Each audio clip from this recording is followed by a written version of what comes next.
you can't handle the heat. Booyah, y'all. Welcome back to another episode of Can't Handle the Heat. It's your boy G Swizz and Joey here, but we are not alone.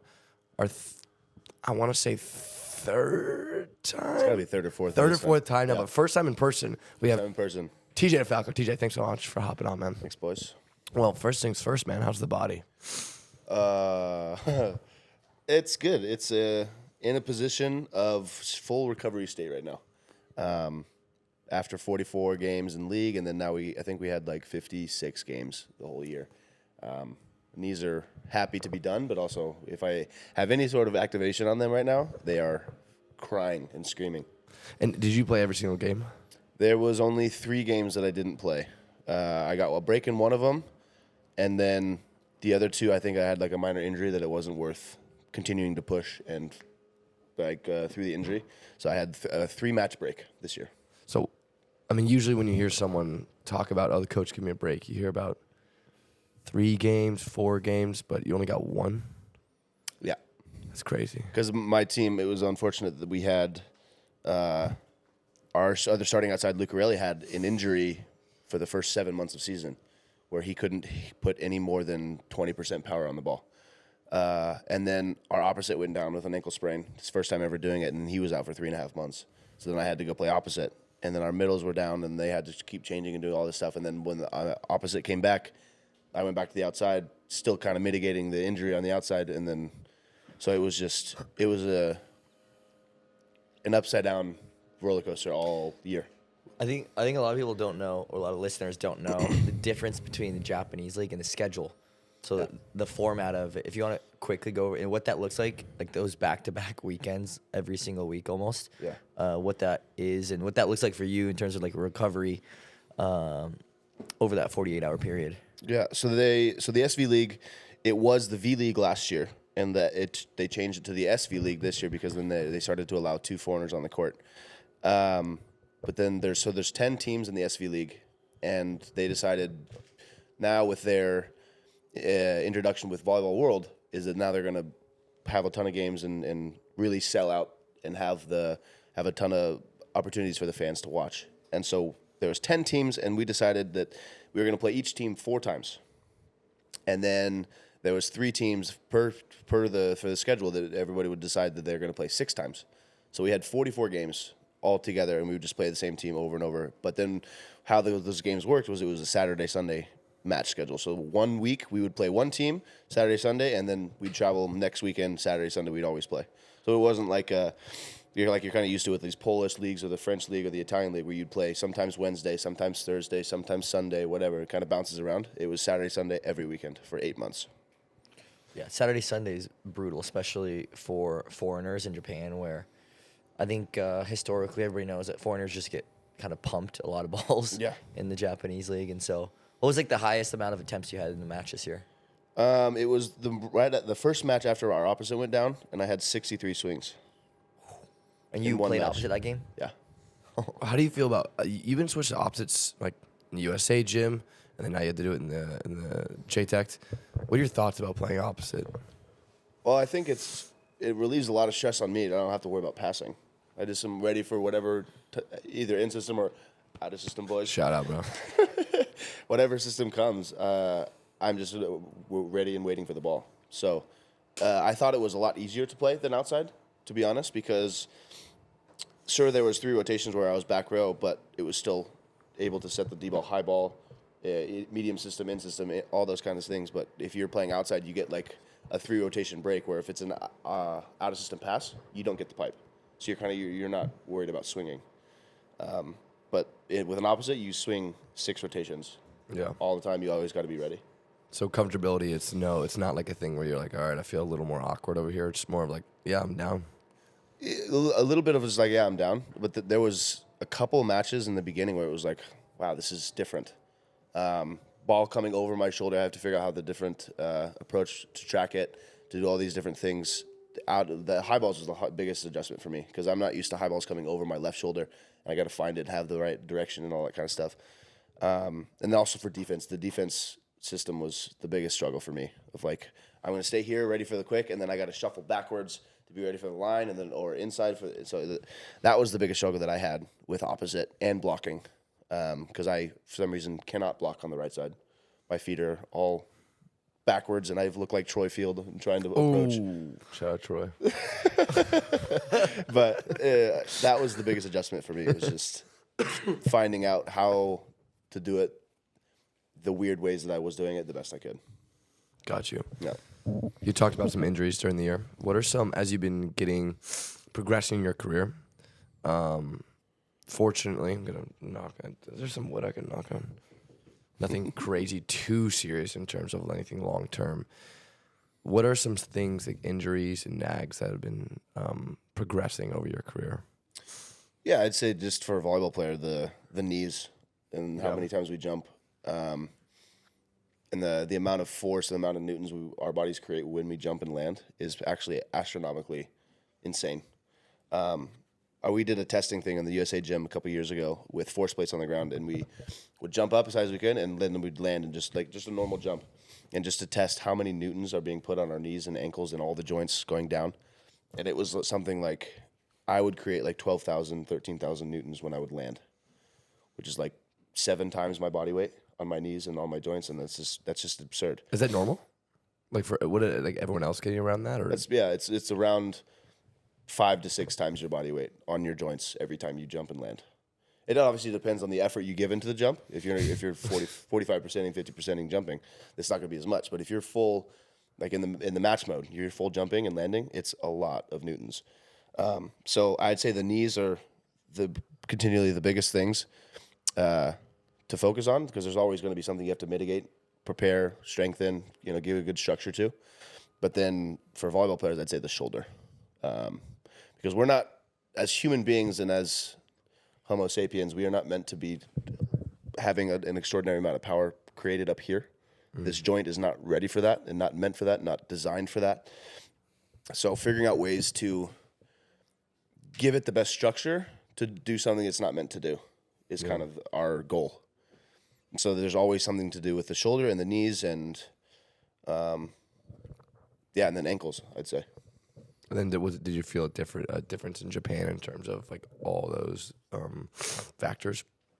Because you're taking so many more swings, you're getting a lot of balls, and also in practice and games. Yeah, I think it just comes down to understanding the difference of schedule. And I would take, on average, 100 swings a weekend. 100 swings a weekend. So that doesn't include the blocking jumps. That doesn't include the serving jumps. That doesn't include anything, the sprints or whatever for the defense or any of that other stuff. 100 swings just an attack a weekend. So that I had to gather that in my mind and understand that I got to change my lifting habits a little bit. Because when I was in Poland, there would be sometimes 12, 13, sometimes 14 days in between matches, I would lift heavy, heavy, heavy, and then before the match I'd go light. And I can't do that if I'm going weekend to weekend, 100 swings a weekend. I have to come in on Tuesday, do a heavy lift as much as I could do, muster. That way my body could recover in time for a Thursday light movement, speed kind of lift, and then be ready to go for another head-to-head battle on the weekend. Last time we had talked, you had talked about lifting, and in terms of no one really lifts heavy in Japan, except for one middle you had mentioned. Yeah. And that's where you kind of differed. Did you kind of adopt more of that? Like, as you just kind of did you adopt more of that light quickness lifting schedule, or did you kind of find a medium of your own and exercises of your own? Yeah, I tried to do both, and tried to stick with my normal routine, which is moving heavy weight and creating that strength structure, and then kind of supporting it with a good foundation of ligaments, joints, all that kind of stuff, health. And then it started to take a toll on me weekend after weekend after weekend of taking 100 swings. I was like, oh, okay, maybe I need to do a little lighter during the week, a little bit more speed oriented and stability and like ankle stuff, and kind of do that as opposed to throwing 4 plates on the squat bar and just doing squat. And just so then I started to kind of use a little bit of both of the techniques that I would say, and that helped me prolong my strength and foundation to the end of the season. Got you. And then in also with JTech, we made it to the finals, which was, I mean, it was an up and down year. I mean, if you don't mind me asking, what was the biggest losing streak you guys had? It was like 9 or 10 in a row, maybe more. I'm I not kind of gonna I stopped keeping track of it. What is it like? What is it like having? Because like I said, with back-to-back games, it's always way harder. Like it's easier to lose, like 2 games in a row. What is it like losing 9, 10 plus games in a row? Like, what is the spirit? What are you like? What is your mindset going into it? How are you feeling? Like the team, the vibe. Like, do you go into it knowing like, oh yeah, this is not gonna go well for us or anything like that, or what is the mindset like? Naturally, I think there was moments in there that occurred where it was just like, here we go again, kind of thing. But the mental test of what all kind of sports brings and competitive natures bring is how good you are at having the optimism of, oh, we're going to turn it around today. Today's going to be the day. And no matter how many times you lose, trying to hold on to that little speck of hope that's right at the end of the tunnel. Because then if everybody has their little speck of hope, then maybe we can combine it into a big old speck, and then we can, kind of mesh as a team with that. But there was a long period of time in January into February that we were just like, none of us had hope. It was just like, we're going to go out there and we're all going to kind of, do our own thing on our own, whatever. And it's like, we've got 6 injuries and we got half the team is playing, half the team's not even playing. Some of the guys didn't even travel to matches with us. And we're just like, what? It was hard to hold on to that light and have that hope and have that little thing that we're holding on to, this, because everybody's got the competitive stuff. When you get into the game, everyone's, competing at a certain level. But the hope and the almost like the cocky confidence of like, all right, we're going to win. We got this one. It really like differed set to set. Yeah. What was that turning point for you guys? Like what happened where you're like, okay, because I was watching in the playoffs and you guys looked like a completely new team. Yeah. Obviously injuries didn't help, but getting everyone back, but also when you get everyone back, that doesn't always mean you're gonna win. But you can tell like in the mindset in playoffs, something switched for you guys. But what was that turning point for you? Yeah, I think it probably was when after, God, I don't know, 12, 13 games of just like repeating the same thing over and over, and we would have the same pregame or postgame talk. It's just like, all right, this is not what we wanted. It sucks. We'll learn from it, and we'll come back. I was like, is anybody else tired of hearing this? Like, could we figure it out as a team and come together off the court, have our whatever talks we need to have, and then we can move forward as a try to get a clean slate going and all that stuff. And we finally ventured outside of the court as a team and hung out a little bit, got some talks done that we needed to have and whatever, and then we just had a good time off the court, which in turn created a better bond on the court. And I think that's super important. That's what I told the guys there too, is that for the first 4 months of season, and especially in that losing streak, we never hung out. We never did anything off the court. It was a job. We went into work, we did our passing reps, we did our 6-on-6, we did our lift, and we left. And that was it for like 3.5, 4 months. And I got to the point in that losing streak, it was like, dude, we don't hang out. The coaching staff doesn't hang out. Nobody on this team has a good bond. Sure, we work together and we're all colleagues and whatever, but nobody has like a friend kind of vibe or just even like a trust thing. Because when you open up to someone and you go out after and you go to do some dinner and have some drinks and all that stuff, then it's like it opens up and it allows you to just be yourself. And then I trust who you are as a person, and I enjoy who you are as a person. Then that kind of translates on the court stuff. It doesn't have to be crazy, but it allows for some growth off the court to happen to help on the court. And that's what I think was really the turning point for us, is that we kind of put a little bit more focus to our vibe as a team, not just on the court. How do you do that? I mean, I remember last time we talked, you said you couldn't really talk to 80% of your team because they didn't. Well, maybe 90% of your team because they don't speak English. How do you go about forming a bond and hanging out outside the court? What does that look like for you when they don't speak English? So in the beginning, that was kind of the go-to excuse, the scapegoat as to why we weren't doing any of that kind of stuff. It's like, oh, I can't communicate with you guys anyway. Whatever excuse is easy to say. But then it got to a point of necessity, and we had 2 translators on the team, one for the coaching staff and then one for the 2 foreigner players. And I got to the point where I asked Lena, as was our translator for the coaching staff, I was like, can you please join us tonight? We're going to go to dinner. We're going to whatever, but I'd like to, if there's an opportunity for any kind of talks or any of that kind of stuff, for you to be there to translate it. And she's like, yeah, absolutely. So that was the first big move to be like, communication is no longer an issue, no longer an excuse. Let's do this thing. But then also the phones, Google Translate helps a lot. If I have a certain statement, or what I started doing was just asking questions in Japanese, and then I wanted to hear everybody's answer and just kind of try to get that some sort of bond going, some sort of bond moving, and that helped a lot too. So there's ways around it, not easy by any means. Not just like if we were having a conversation right now, how much different it would be if I had a translator. Yeah. It would take 45 more minutes longer to do this podcast, and it would be slower, and the vibe would be different and all that kind of stuff. So we needed to find a way, no matter what, to mitigate that.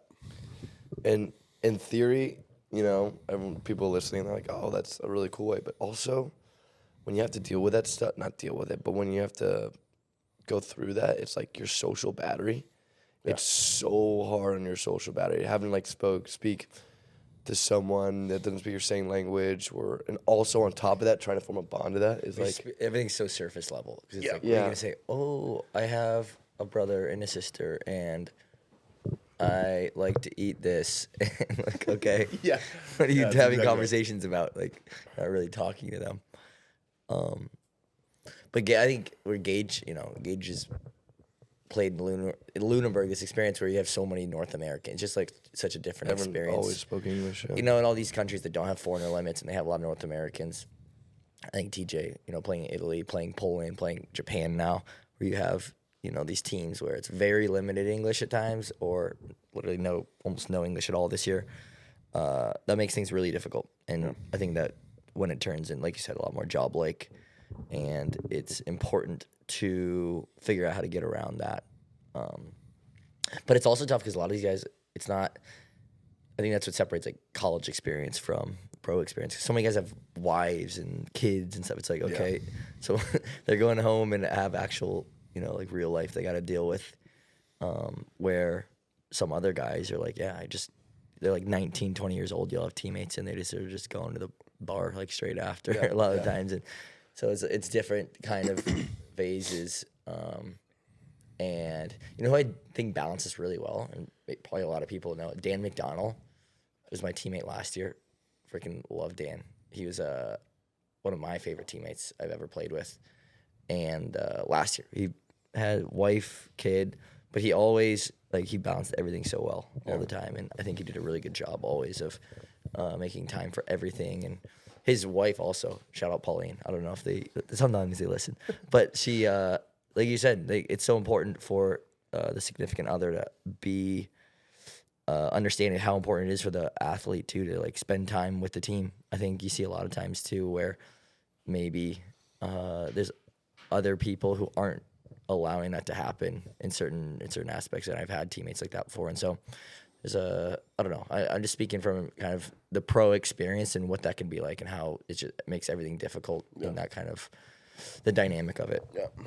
And what you mentioned earlier about it really surface level, and just what's your favorite food and what's your da-da-da and whatever.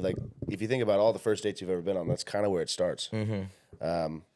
So that was just the first icebreaker, even if it was coming from a Google Translate and in the robotic voice, what's your favorite color or whatever. That's starting some sort of rapport with your teammates that you're trying to learn their personality, and then you're giving a little bit of yourself, and then that's what kind of creates trust on and off the court. So that's rudimentary, yes, but it's all got to start somewhere. Hey guys, we'll get back to the action with TJ here in just a second. I want to give a quick shout out to our sponsors. Number one, Mikasa, the official ball of the tour. Pretty much overseas, we only use Mikasa, and it is my favorite ball in the world. Number two, I want to give a shout out to Dr. Price Electrolytes. It is a long, long, long tour, and everyone we're around, and including us, we only use Dr. Price's after tournaments, after long clinics, after long traveling days to keep us nice and electrolyted. Number three, Slunkachinos. You will never see us in anything but the Slunkachinos. Come on now. Shout out to the Slunks. We're coming out with a lot of different pairs throughout the summer here. I think as of now we released two, and we got a couple more on the way. And finally, Victory and Souls. We just played a game yesterday, and usually I can't jump, but I was jumping a little bit higher than I usually do. I want to give a shout out to Victory and Souls because I have no bounce, but, you know, they give me a little bit of bounce. And last but not least, our final sponsor, All Volleyball. And TJ here is so kind as to speak highly about them. And I have double rep on of this great company, All Volleyball. They do incredible things for the volleyball world and apparel and custom ordering stuff for clubs, any of that kind of stuff. All Volleyball is the anchor. So give them a look. They're the real deal. I think that I want to shift a little bit here with conversation. Long Beach, they just won the first national championship since you guys did, right? Yeah. Honestly, I'm going to be honest. It's so hard for me to watch NCAA because of the time and everything. Did you ever catch a game or anything like that? I started paying attention in the NCAA tournament. Yep. And all that stuff was ESPN, and I couldn't Right. watch any of that stuff. For sure. I think I maybe watched like 1 or 2 sets of the Big West final. Okay. Long Beach, Hawaii. But other than that, no. I try to keep up with like some scores and stuff like that, Right. especially since they're just the sensational viral talent that's on, Long Beach and UCLA and BYU. One guy's pretty good, and He's all right. so I'm just he's all right, and I try to keep up with as much as I can, just because it's volleyball and just whatever. It is easier to keep up more than ever now. I guess if we wanted to stay up, especially as a Hawaii alumni, if we want to stay up at 3 a.m. and watch a game and then be crap at practice the next day or a game, we could do it. But You can choose to do that. yeah, we choose not to. But it's easy to kind of see the results and stuff. But let's talk about Mo Nicolof. Mo Nicolof is, you hear everyone now say, one of, if not the best NCAA player to ever come through. You were also in that conversation usually. Did you get to see any of his stuff or anything like that? And I want to hear your thoughts on Moni. Well, I think anybody with a pair of eyeballs and Instagram saw some of his stuff. That kid did some of the craziest things that the volleyball world in general has ever seen. Probably that some of that stuff had happened long before video cameras and the social media and all this stuff was around to capture that and post it and say, wow, the highlight, blah, blah, Right. blah, whatever. Because I hung out with Namir a bunch this year because he was 35, 40 minutes from me.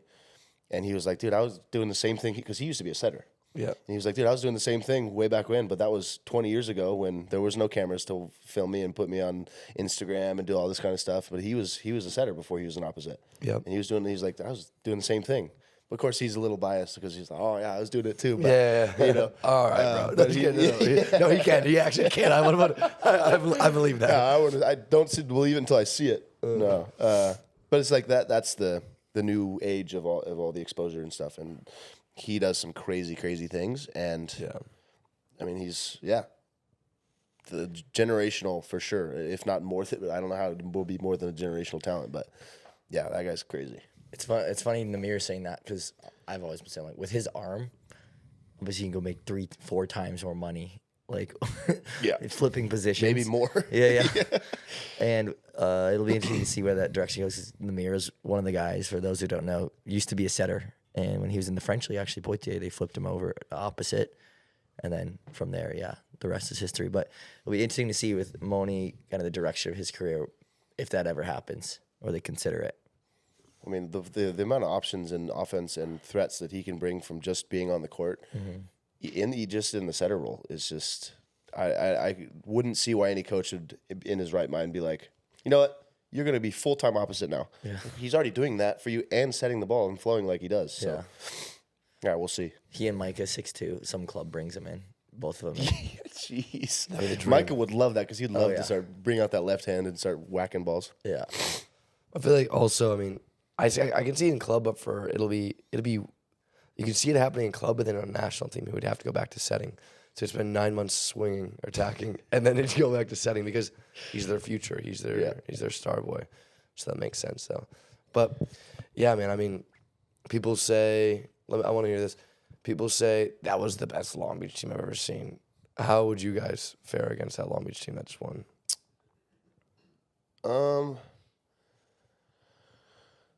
Yeah, I don't know. I didn't get to watch like a full match and really kind of break their whole thing down as a system, but I don't know, man. We had a lot of weapons on our team. I remember. You remember? I was on the other side. I was there. Yeah. So I don't know, but I mean, of course, right now what we're getting to see is an incredible Long Beach team.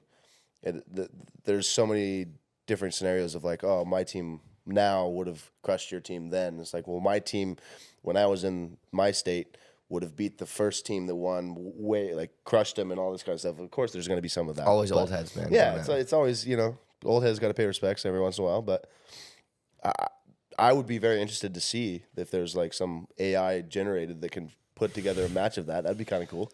But it's like like Madden, like what are those called? Like a simulator, like two teams, like you're just playing general manager. yeah, right. Sick. So I'm not sure.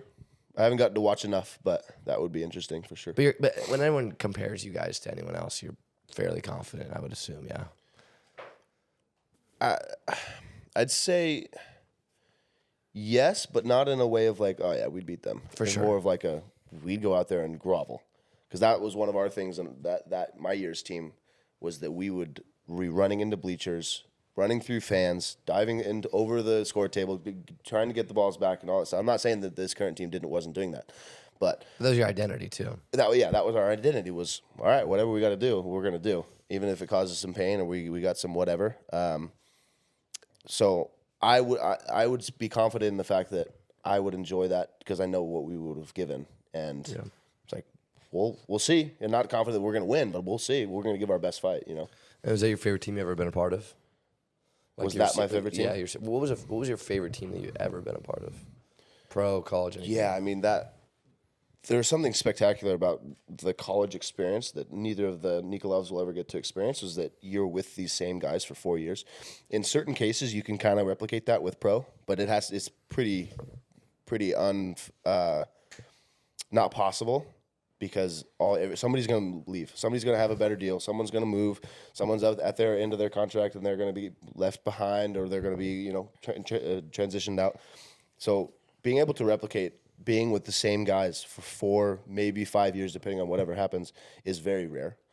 And so that, just because we were with each other every day for 4 years, it was like those were all my brothers.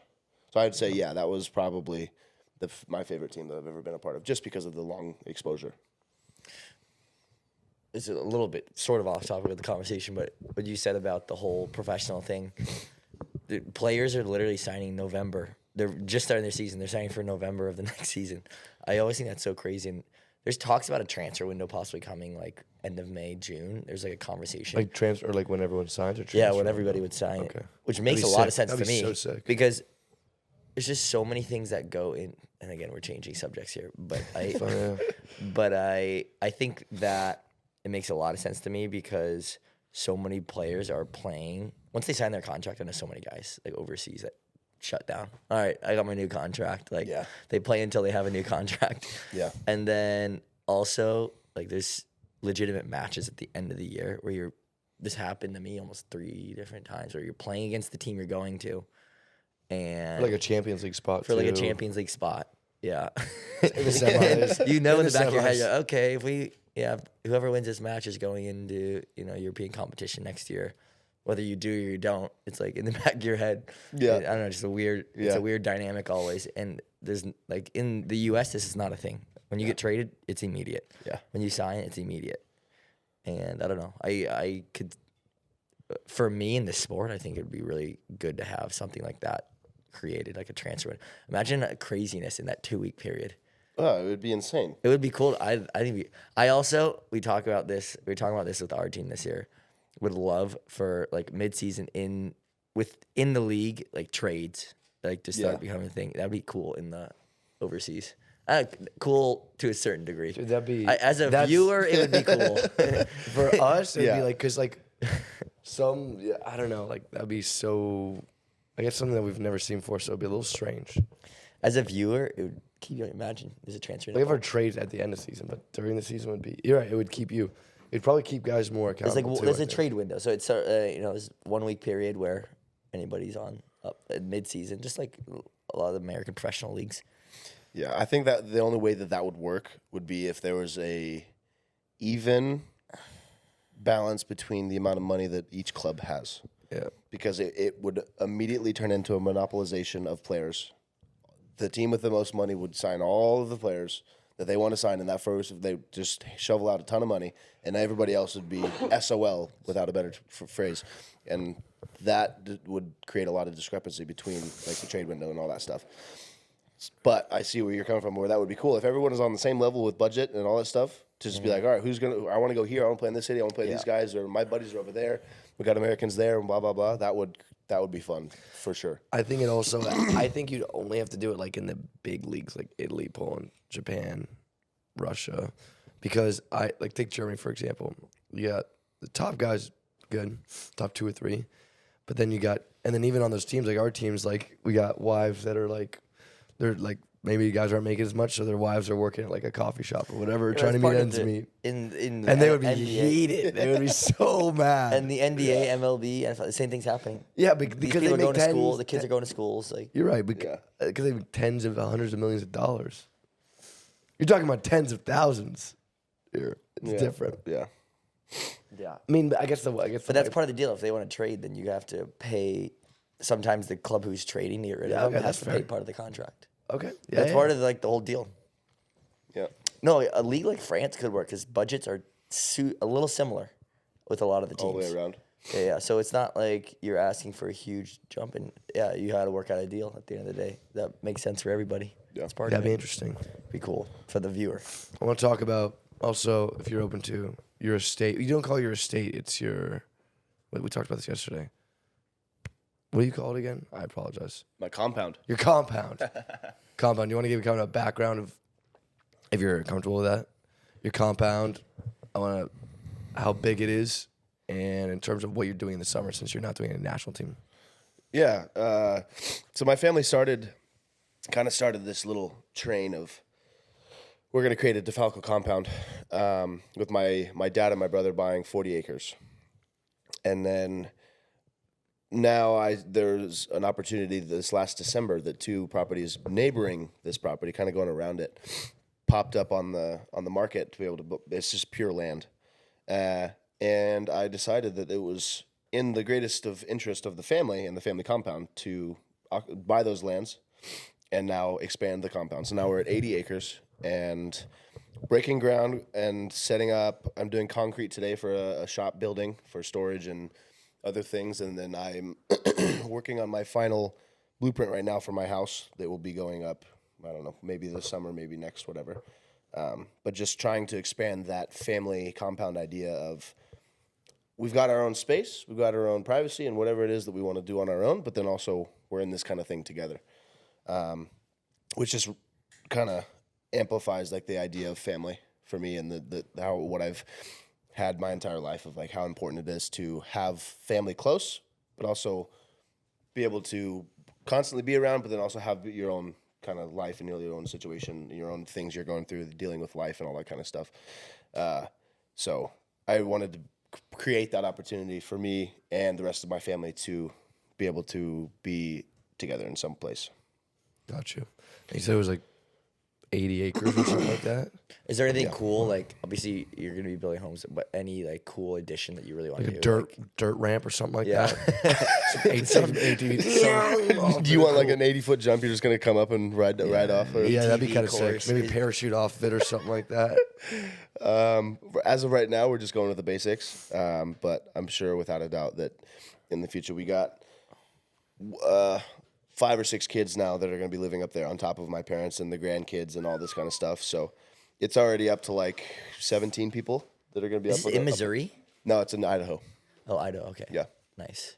Up in the mountains in Idaho. So there will be without a doubt fun little things to add on to it. And but right now it's just the basics. And do you have any livestock there? Not yet. We're not quite set up yet for the different livestock that we'd want cows for the milk and chickens and all that kind of stuff to really get back into where I grew up. We were in Missouri, and we were pretty self-sufficient. Like we would have to go to the grocery store maybe once a month, maybe less, just because of like the stuff we couldn't make. Got you. So not yet, sick. but we will. And that is the end goal right there. That's, I mean, and That's that type sick. of yeah, That's super sick. Yeah. that is really sick. And that's like There's a lot of potential for some some cool ramps. You know, some cool dirt. all I just think about is ramps. Some right now. I was Daredevil like, stuff. We were in Ramps. gym yesterday. Something like that would be cool. I'm Yeah. sure you guys are thinking of something like that. Yeah. Or building like a. Like a volleyball court. Like, would you do like a? Do you want to build like a home gym in there eventually, or like? Yeah, I'm gonna set up a home gym. Just for the nature of being active and working out and doing all that kind of stuff. Like a home gym. And sorry, I didn't mean to cut you off, but You're good. like a home gym in terms of like, I've seen like these videos of like this redhead guy, this redhead farmer that just makes like his farming equipment and like just makes his own weights or whatever, or like Yeah, what or was like his would you name? like make it a real like a home gym? Chicken you know what I'm eggs. saying? What was his stack chicken eggs. name? It was like something James because he was going after LeBron James. Yeah, he's a basketball player. And he would no, make I know concrete exactly. blocks and make like a barbell and do all that Exactly, kind of stuff. like that type of thing, or would you be like, all right, I want to make my I'm own? not gonna do that. Okay. Super. I'm gonna lift this cow for a warm for my squats. But I did do a mimic video of that. I was curling chickens and I was saw How many pounds? 3.5, 4. I'm gonna stack those, bro. Yeah, pushing up, doing chest press with a goat. It was good stuff. But no, not like that. So, what would be your like ideal home gym? Like, how would you want to build it? I'd say because the idea of the compound is to have active stuff to be able to maintain and or go and grow stuff, but like in terms of like muscle and fitness and all that kind of stuff. But a lot of the things that go around one, building a shop, putting up a house, doing gardening work and all that kind of stuff is that a lot of that stuff is already fitness intertwined, where people call it like a farm strength or a ranch strength kind of thing. Grown man Or strength. man strength. So there's a lot of those like small projects that go on day to day that are pretty fitness involved. So I wouldn't want or need anything crazy, but we'll have something to help additionally with the other things, activities that we'll be doing. Got you. That's sick, man. Yeah. Yeah. A lot of people are probably like, oh, you're gonna probably end up in California, spend in California your whole life, or this or that. But little do they know, man. You're out there on the farms and just living life. That's sick, man. Yeah. I mean, imagine like your Japanese teammates probably see this, or your overseas teammates probably see this. Do they ever like say like what the like because in their mind they're like this high level player, California boy, and you're like, actually no, I'm not. I love goats. Actually, wrong. I love goats. I love milking cows. I mean, Yeah. you know. But like, did anyone ever talk to you about that or ask you about that? Yeah, that's because like what we talked about earlier is like the breaking the ice, the really rudimentary questions and kind of getting to know you.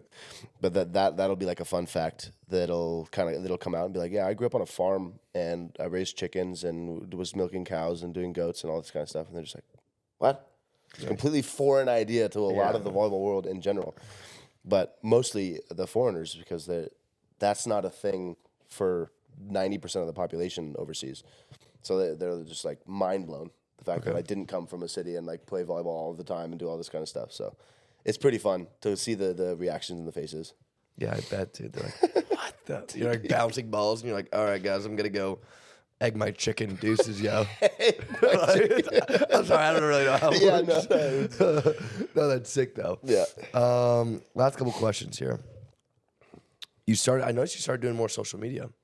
Yeah. And obviously your presence is blown up and everything like that. What kind of led you to do more social media? Well, first of all, it was the girlfriend. She was like, you have a pretty notable following. Why not go into some of the social media stuff? Because you can take advantage of it and maybe it creates a little bit more revenue to be able to make things easier for building this house, pouring the concrete, realizing that how expensive just concrete is. So she's like, why don't we just do this, do some of the products that you like, that you use, and also post more, get yourself out there more, do some stories, get the photo dumps and the whatever, because before her, I used social media just to post my highlights or whatever. And then I was like, every 8 months I'd post a picture. The line bounce, boom. Yeah. And it was like that was what I used it for. Cause it was like, I don't know. I'm not really a social media guy. I'm used to egging chickens or boom, whatever. baby. So it was her that she was like, oh, what do you think about kind of exploring this a little bit more? And I still struggle with it because it's not my forte. But I understand that for the fans, that's kind of what they want to see. And the new age with social media, that's what they want to see. And they want to just be a part of my life as much as I'm willing to share and all that kind of stuff. So I'm comfortable with all of it, and it's fine. And it's been a fun adventure to come outside my comfort zone a little bit and do some of those silly voiceovers and try to get into the humor and try to give a little bit of my personality out there to the fans and whatever. But yeah, just taking it one step at a time and just kind of seeing how far we'll go. Probably not going to do a podcast anytime soon, but Well, here we are. Maybe on the That's farm. why they got us. Maybe on the Farm farm. On the podcast? compound. Yeah. Farm, maybe. farm pod? Farm talk? Farm Talk, and I want to have you out, and I got to see you egg a chicken. Then we'll call it cock talk. Boom. There you go. Boom, we got it. The name is got it. settled. Trademark it right now. No, dude, I will, dude. I will milk your cows. I'll milk the literally chickens? do anything. I'll do it all, man. Get me out there. That's sick, though. No, so are you enjoying it, or is it something where you're like, all right, this is kind of like a annoying thing doing this? There's a little bit of both, I'd say. Like I really enjoy the freewheeling, going out and just kind of like having a voiceover of just like saying some dumb things, trying to get a laugh here or there, and like just being like myself. And I really enjoy that. But then there's been a couple, like the sponsored things that it's like gets into a script, and I have to read off this and memorize this and do this, and it's just like that gets a little tough for me because if I would much rather do like stuff that I use all the time and I already know about, don't have to read a script, Right. don't have to learn about, don't have to do any of that kind of stuff, and be like, dude, this is what I use. Here it is. Here's it at face value. Sure, it's a sponsored thing, but also coming from you, from me, and I'll tell you about it and whatever, and use it from here. And then also getting into like here's a day in the life in Japan, and do this, and come get ready for practice with me, and all that kind of stuff was coming out of my comfort zone, a little weird or odd for me at the beginning. But now it's more just like trying to get in that mindset of it's okay. It's just who I am, and that's what I'm authentic to that. Got you. That makes sense. And yeah, it's all about being genuine, and Yeah. enjoy, and that comes from actually enjoying what you're doing. So that's awesome to hear about that. For me, it's like something where it's like, I mean, I make wild videos, but like I genuinely love. Like I'll say it to anyone. I'll be up at like 1, 2 a.m. just like giggling, like kicking my feet, like looking at my videos. Like obviously there's someone that are like, oh god, what was I thinking there? You know. But as long as you love the process, I always say just put it out there and enjoy it. You play in 2 Olympics. You get an insane amount of gear. You can give me, you know what? I'll be courteous here. You can give me 1 or 3 items 1 or 3. that you've gotten from both Olympics. Okay. You know what I'm saying? That one you could still use to this day, but are your favorite items that you've gotten? Yeah. Right off the top, from Paris, the Skims finally became an official sponsor of the Olympics, and their stuff is incredibly soft. First of all, and I still wear all their stuff today. But the first item that comes to mind is they gave us a full size robe that is like 1.5 inches thick, and it is wonderful. And I still wear it almost every day. Do you where do you, like after a shower, or are you like You would want to know that, don't you? I really want to know. Also, what do you wear underneath it? No, it's an every morning thing. Even if I'm just venturing down to go make some breakfast or coffee, throw that robe on. Lit. It is fantastic. So that's definitely the one item from Paris. The second item from Paris is they introduced a new thing, just kind of with the wave of AI and technology, is they brought a AI generated customization, like 3D printing sweatshirt thing, where we could type in a phrase that we wanted to say. It would generate an image, and if we liked it, we'd say okay, and then we'd choose the color of sweatshirt, the material of the sweatshirt, and the size and all that kind of stuff, and then they would put it in a printer and print our image that's a one of one. No one will ever have that sweatshirt again, just because of the wording and the phrase that we picked, and they printed that sweatshirt. So me and my artistic brain was like, okay, so I'm trying to do something with family, so 8 members, trying to do that and create it like a whatever. And then every time that I put a prompt into the AI, it came up with something completely not what I was planning for it. So then I was like, okay, what would Gage do? Yep. So then I said, I want a flying squirrel jumping off the Eiffel Tower, drinking a margarita. Yep. And it generated me an image with like a little design on the outside of like Nike, just do it, all that kind of stuff.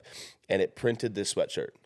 And it has my name, and there will never be another sweatshirt made like that ever again. See what happens when you think like me? Yeah. Greatness. It's easy and amazing. And you know? What material did you use for it? It was a fleece black sweatshirt, printed in white, splotches all around, and the squirrel's drinking a margarita glass, flying off of the Eiffel Tower. And it is spectacular. Hell yeah. Yeah. I think those are the 2 items. Is there Those another are one? the 2 items from Paris. And then from Tokyo.